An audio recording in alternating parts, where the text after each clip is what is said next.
సుఖం కోసం రజిత పచ్చటి కాపురాన్ని కూల్చుకోవడమే కాదు పసిపాపలపైన ప్రతాపం చూపింది. ఆమె చేసిన నిర్వాకమేంటో ఇప్పుడు తెలుసుకుందాం. పుట్టింటికని బయలుదేరిన రజిత కరీంనగర్లోని తన పెద్దమ్మ ఇంటికెళ్ళింది.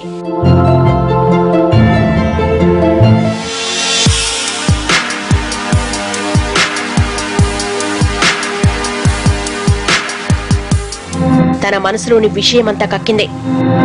భర్తతో తాను సుఖంగా ఉండలేకపోతున్నానని చెప్పింది. శ్రీనివాస్తో ఉండాలనుకుంటున్నానని, పిల్లల్ని ఏం చేయాలో అర్థం కావట్లేదని మొసలు కన్నీరు కార్చింది. వయసులో పెద్దదైన రాజమ్మ ఆమె నిలువరించాలి, తప్పు చేస్తున్నామంటూ బుద్ధి చెప్పాలి. కానీ ఆమె అలా చేయలేదు. రజితకి ఒత్తాసు పలికింది.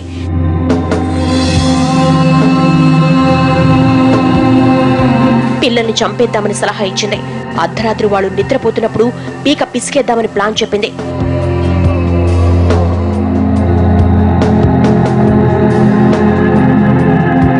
ఏమాత్రం జాలి లేని రజిత సరే అంది.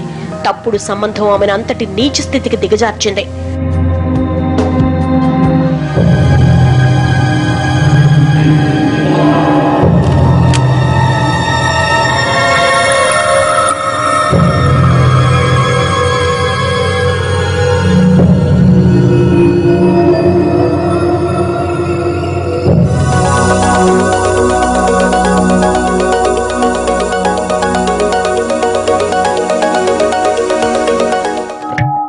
ఆ రోజు సాయంత్రం సమ్మయ్యకు ఫోన్ చేసింది.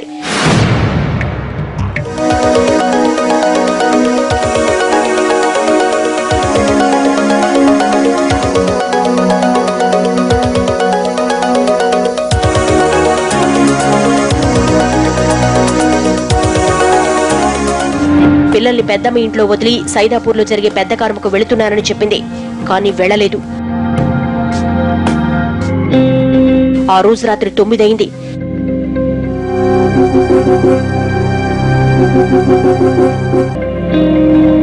పిల్లల్ని తీసుకెళ్లి పడుకోబెట్టింది.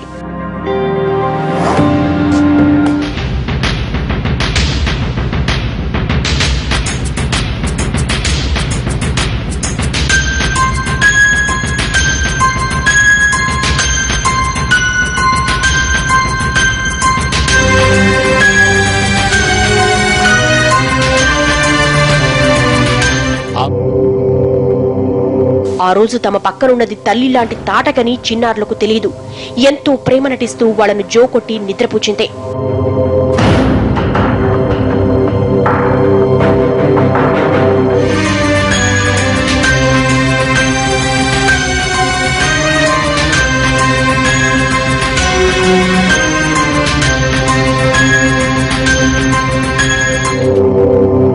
అర్ధరాత్రి లోకం గాఢ నిద్రలోకి జారుకున్న వేళ రాజమ్మ, రజిత లేచారు.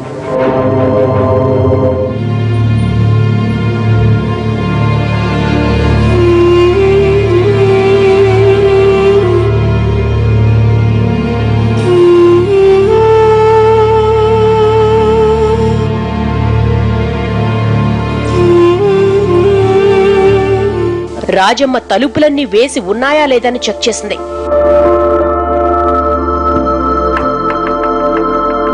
కిటికీ తలుపులన్నీ మూసేసింది.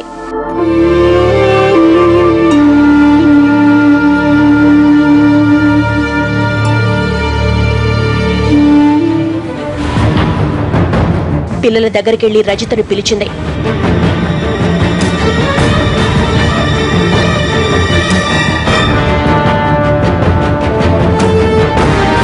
చిట్టి తల్లులు స్వప్నలోకంలో విహరిస్తున్నారు. ఆ పసి హృదయాల్ని చిదిమేసేందుకు వాళ్ల మొహాలపై గుడ్డ కప్పారు.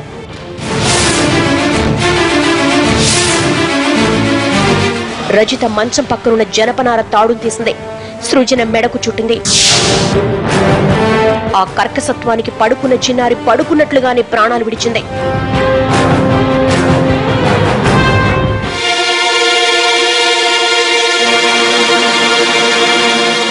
అదేవిధంగా శృతిని కూడా చంపేసింది. అంతా క్షణాల్లో జరిగిపోయింది. ఈ హత్యోదంతాలకు రాజమ్మ దగ్గరుండి సహకరించింది.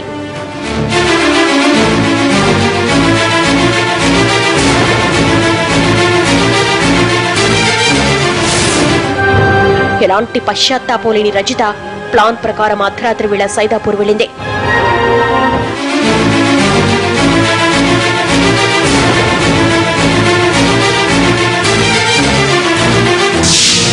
తెల్లారేమీ తెలియందానిలా పిల్లల శవాల దగ్గర డ్రామా ఆడింది.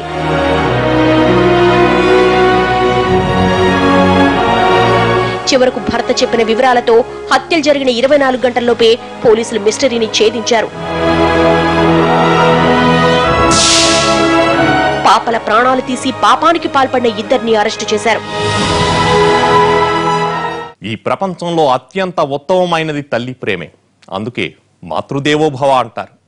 తల్లి స్థానాన్ని పురాణాల్లో సైతం ఎక్కడా ఎప్పుడూ ఎవరూ శంకించలేరు. కానీ ఈ కథలో రజిత వివాహేతర సంబంధం మోజులో కన్నబిడ్డల్ని బలి చేసింది.